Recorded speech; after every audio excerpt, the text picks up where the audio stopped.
కాదు ఆ పక్క అసలు ఏం కాదు.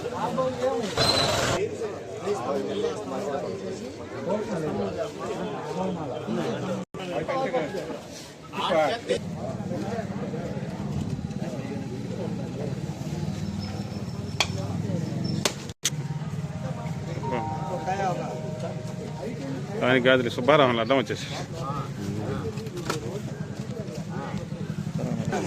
ఎన్నిసార్లు చెప్పి తెలుగుదేశం పార్టీ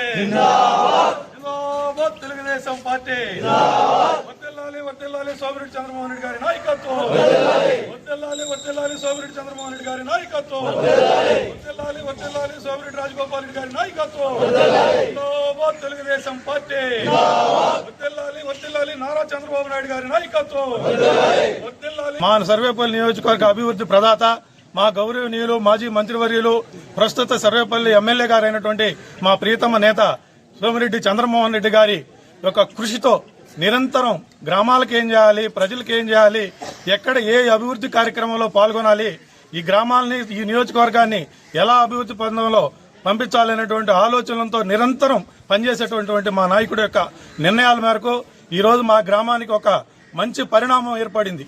విద్యుత్ లైట్లు వేసుకుందామంటే కూడా ఆ వైర్లు సరిగా లేక మేము వేసినటువంటి రెండో రోజు మూడో రోజు విద్యుత్ లైట్లు గ్రామానికి ఉన్నటువంటి విద్యుత్ లైట్లు ఆరిపోతుంటే పాపం విద్యుత్ శాఖ వారు, పంచాయతీ వాళ్ళు అందరూ కూడా ఇబ్బందులు పడుతూ రాత్రులు సంచరిస్తున్నటువంటి పాముల యొక్క బెడదకు కూడా ఇబ్బంది పడుతున్నారు.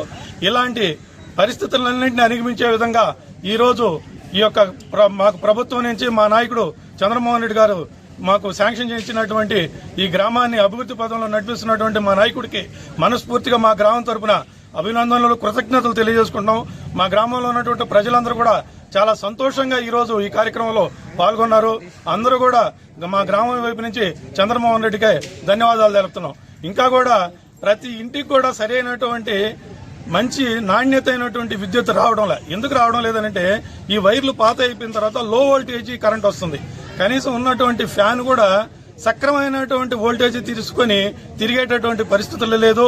బల్బులు కూడా ఇళ్లలో ఉన్నటువంటి బల్బులు కూడా 2 రోజులకు ఒకసారి 3 రోజులకు ఒకటి షార్ట్ వచ్చి అవి కాలిపోవడం జరుగుతుంది.